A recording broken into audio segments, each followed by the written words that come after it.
We go back, the 100-year flood, the 100-year storm is now happening on average every 24 months. So something that happened once or twice in your lifetime is now happening, it seems like every other week. You're listening to Supply Chain Unlocked. Get exclusive insights from industry leaders on overcoming challenges, mastering logistics, and scaling your business with precision. Brought to you by X7AI. Alrighty, I got Tom Brouillette back with us today, or I should say this week. Most supply chains are built for 2019.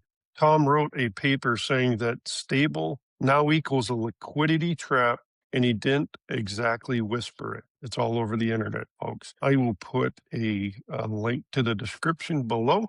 But let's get into it here. Tom, can you give us a 20-second thesis of your white paper? Quick ask to our audience. Give us a subscribe so you can get future videos, as well as comment in the comment section below. Thank you. Now back to the video.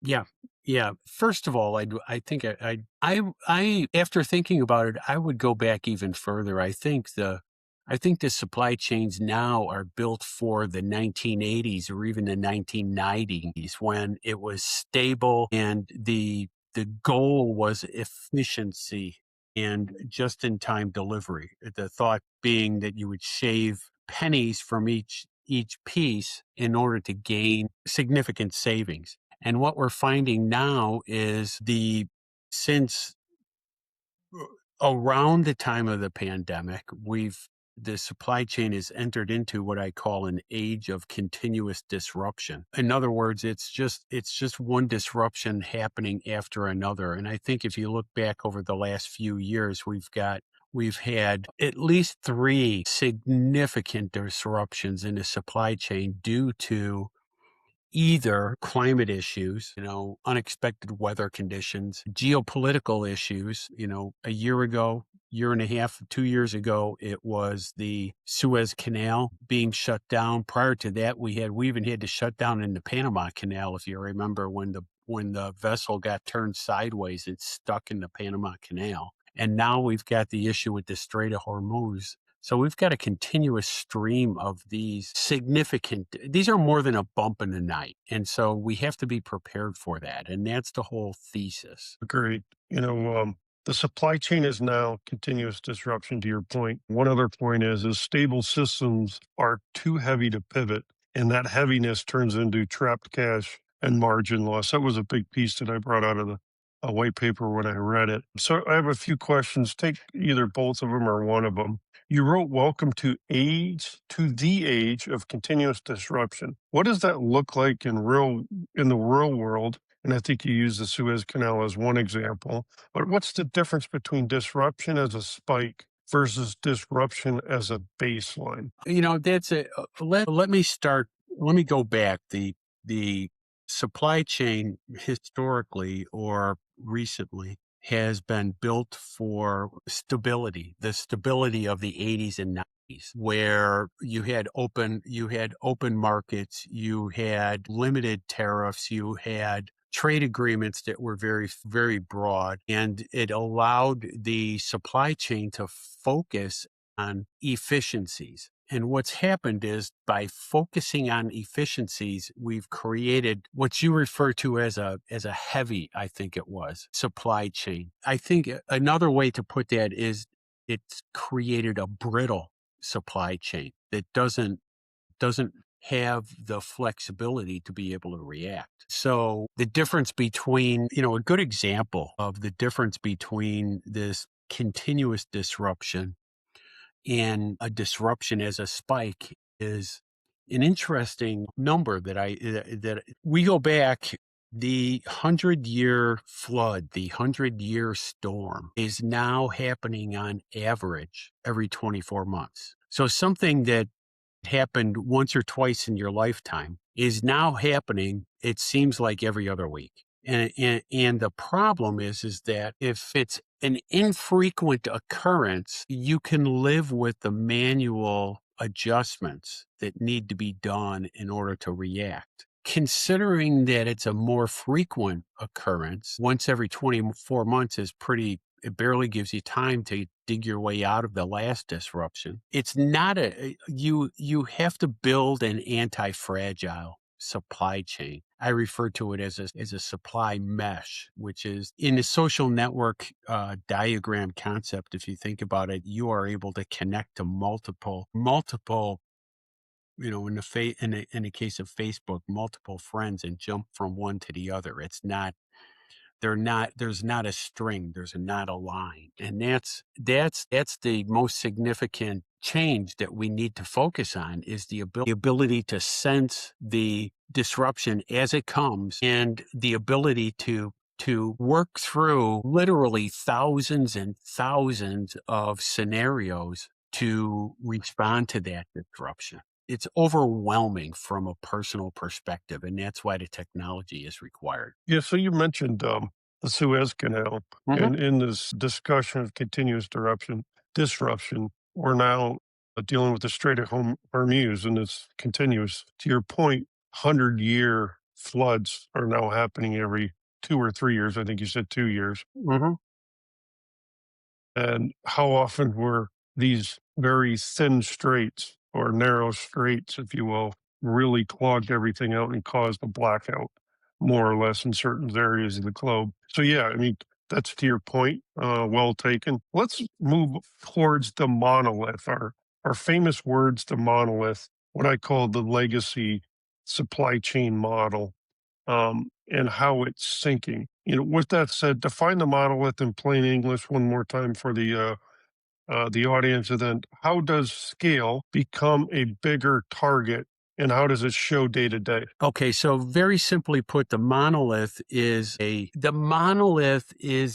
supply chain that was designed for efficiency. Limited partners, limited contractual agreements. It manages the flow based on a small number of partners and suppliers in order to improve and increase the efficiency. And what that's done is it has severely limited the ability to respond. So, when you look at the Suez Canal issue, the stoppage, the blockage of the Suez Canal was bad, but the most significant problem uh, that had to be worked through was a data blackout, a near total data blackout. Shippers did not know which containers of theirs were on which vessel and what the status of the actual current time status of that vessel. So they did not know for roughly 96 hours if they had a container that was stuck at the Suez Canal or not, if they had an opportunity to reroute it. And And it so, was the Suez Canal, kind of like when my dog Zeus ate a washcloth and it got stuck in his intestines, yep.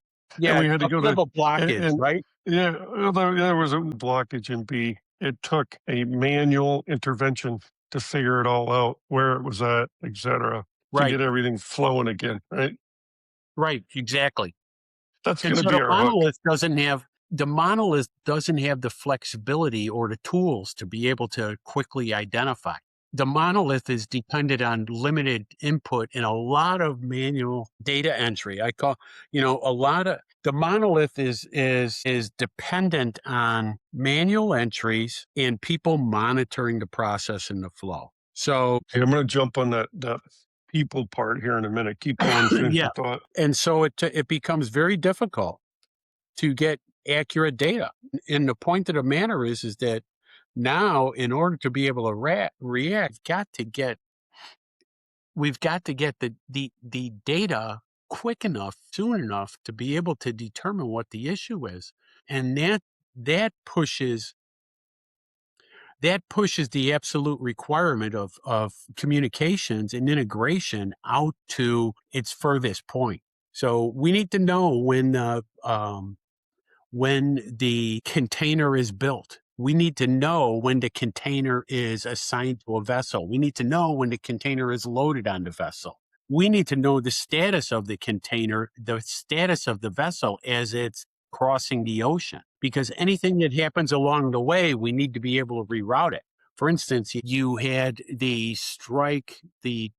port strikes in California, where the LA port of entry was, I think they were on strike at the time. And the big story on the news was, oh, look at all of these ships that are waiting in line to get to dock and unload. Well, if you know the information early enough and you know that you're going to be stuck somewhere, you can reroute your vessel potentially to another port to offload.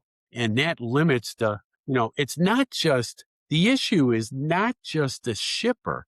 The issue is the carrier as well. So if the shipper is delayed and not make and spending money for inventory, for instance, that they don't have, that they can't sell, well, the carrier is delayed as well. And so they've got reservations for shipments and containers that are colliding with the fact that it's sitting out in the middle of the ocean, waiting to be unloaded.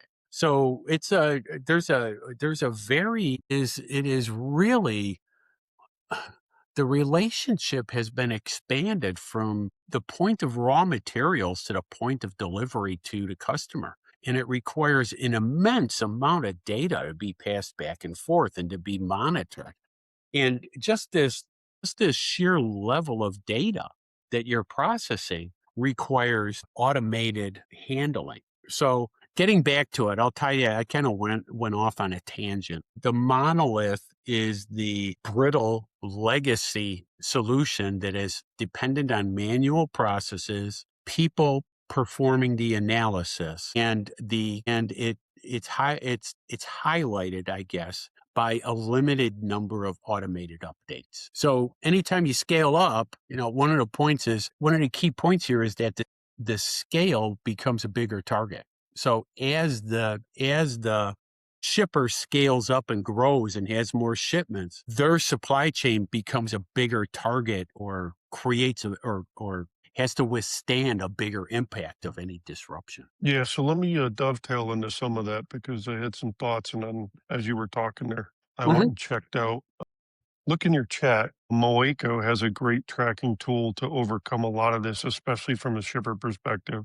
Moving towards the people part of this, and in the monolith large legacy model, if you will, the biggest problem is the turn and burn of people Yeah. and the tribal knowledge that leaves with them, the client knowledge that leaves with them, the highways and byways across the globe that leaves with people. That's the tribal knowledge and the relationship, and it speaks to our previous video on ghosts and snipers.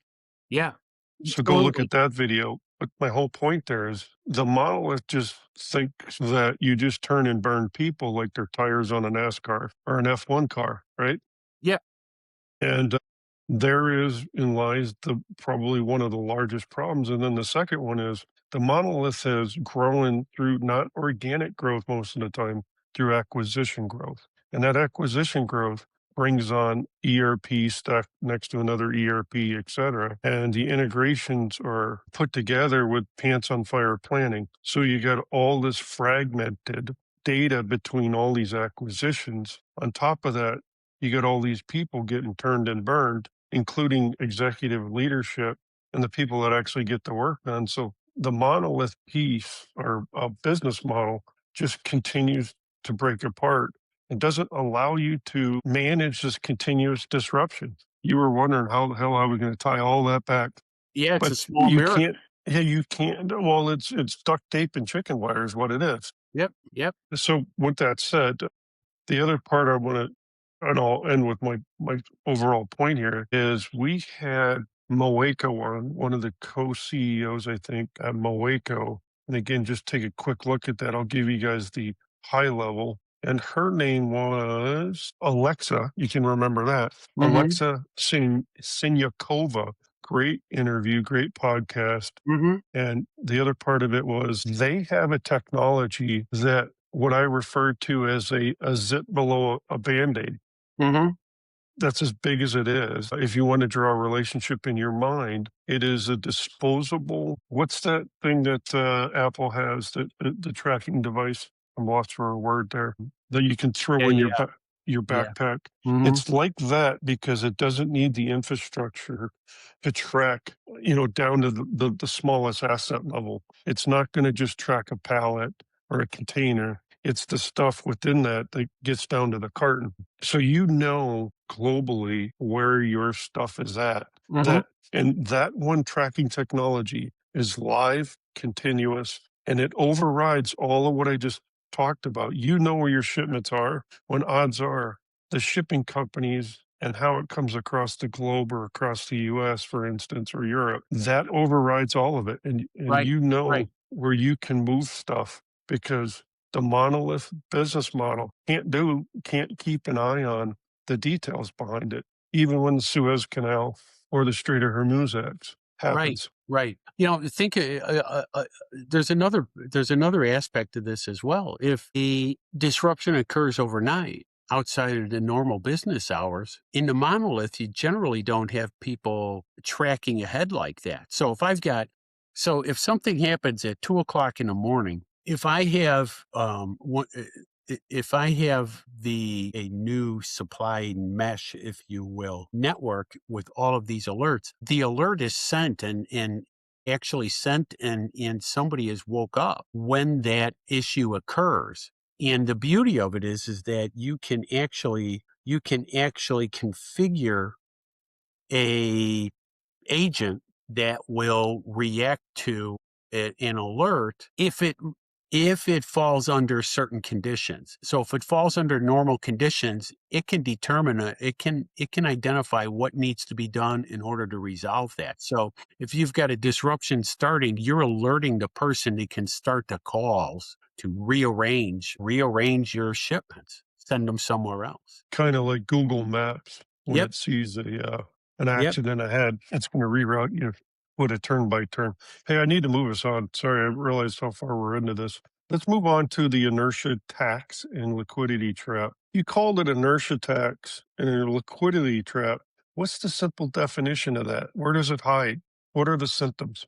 Go ahead. Well, it has to do with the inertia tax or liquidity trap are a couple of terms that are related. The inertia tax is the cost of delays in communications, basically. The liquidity trap is different in that it is the amount that's tied up. It's the amount of capital tied up. The best example is the amount of capital tied up in inventory that you can't actually use. So when I purchase 10,000 blue t-shirts and I pay for them when they reach the port. But while they're on the vessel traveling, I've got that money sunk into that, already reserved, already paid for that. So if something happens, my capital is tied up and I can't reinvest in other things. So if you focus on reducing that inertia or that liquidity issue, it opens up capital to be spent in other areas. And it's not necessarily what you're doing is the inertia tax is caused by the delays in communication. So if you extend the communication network and get your alerts earlier, then your inertia tax is going to go down because you're able to react quickly. But the other interesting thing is you'll be able to reduce your liquidity issue as well, your liquidity trap, because you can identify product that you actually have to have that just in case inventory. You might have a blanket just in inventory for all of your t-shirts, right? But your biggest seller is a blue t-shirt rather than a white t-shirt. So you don't need as much just in case inventory for the white t-shirt as you do for the blue t-shirt to meet sales demand in the event of an issue. And so you can save money by reducing that, just in case inventory. So that's how the two groups are created, or that's the reason that's what happens with those two.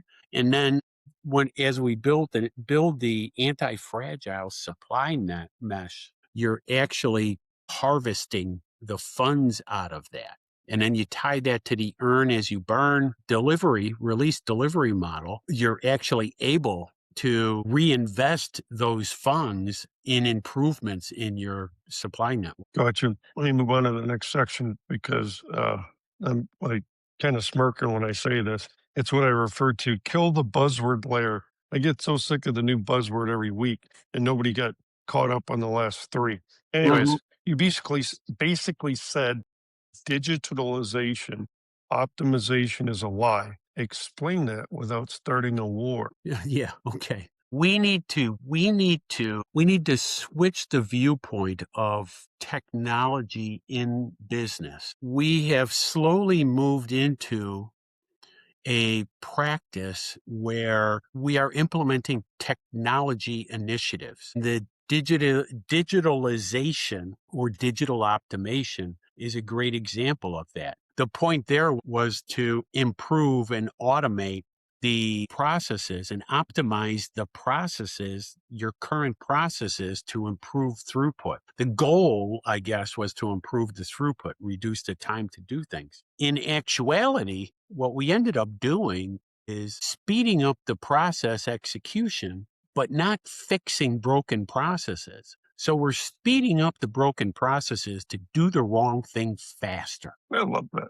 So, what does transformation mean that optimization does not? I use business transformation as opposed to digital optimization as a comparison. The transformation focuses on redesigning and improving the processes, the steps within the process, the execution flow based on new availability of new capabilities. So I need to take my business process may have been designed in the 80s when I implemented an ERP system such as SAP, and it was designed to meet SAP. Through the years, my processes have been redefined, and in many cases, the processes are redefined using when the operation, when the person on the floor thinks they or identifies a better way to do it. So the person on the floor in the operation defines a better way to do something. What do? They dust off their handy dandy spreadsheet and collect data, manually update data, and then create algorithms that they use to do calculations. So they're doing all of this work outside of the official business software. So what happens then is you're starting to develop all of these ghost systems that even if you were to replace the baseline ERP, if you were to replace or upgrade SAP, you still have all of these ghost systems hanging out in the nether. And these are things that people put together to help them do their job and to improve their life, really, is what it boils down to. But Yeah. then if the ERP changes, the people look at those ghost systems almost as a defense. They look at it as a job security. And the goal, what we need to do is encourage people to discuss these ghost systems so that we can incorporate the positive capabilities into the ERP rather than Yeah. continuing that hidden work. Yep, I agree. Let's go ahead and start landing this plane here. We're running a little bit long on time. Drop a comment to the audience. Drop a comment. What's the one inertia tax your company is paying that drives you freaking insane? Tom, give us a final word on what should a operator do in the next 7 days. In How the about next one 7 specific action? what's that? How about one specific action that may be on the script on page 3? I think the point here, the first thing, in order to get so the goal is to get an initial return on investment, a quick turnaround, right? So to tie into this whole earn as you burn practice, if you will, the one thing that a business can start to look into is their what I call rusty pipe choke points. So the rusty pipe is your legacy integration layers. So define the one cash metric that you want to move, expedited spend. Expedited spend is an easy. Expedited spend, premium freight charges are two easy targets to take action on real quickly. And you can measure them pretty quickly in your financials as well, because there should be a separate line in your financials that calls out expedited and premium freight charges. So those are charges that that you incurred in order to meet your schedules that were not planned for. So if you Hey, eliminate all of those, it reduces your operational cost, which allows you to reinvest that what you saved in the next release, the next process in this journey to an anti-fragile supply chain. Got it. All right, Tom. Once again, a value-packed, insightful episode. We appreciate your time. We definitely, let me speak for the audience. We appreciate your work on the white papers and then coming on the podcast and explaining those to us. So with that said, thank you to the audience for taking the time to last through the end of the episode. Tom, anything else? No, that's it. Thanks, everybody. I think I'll reiterate. Let me say there is one more thing. I'll reiterate. Please put your questions or your experiences in the comments so that we can continue this conversation. This is how we'll move forward together. Agreed. Thank you very much. You're listening to Supply Chain Unlocked. Get exclusive insights from industry leaders on overcoming challenges, mastering logistics, and scaling your business with precision. Brought to you by X7AI.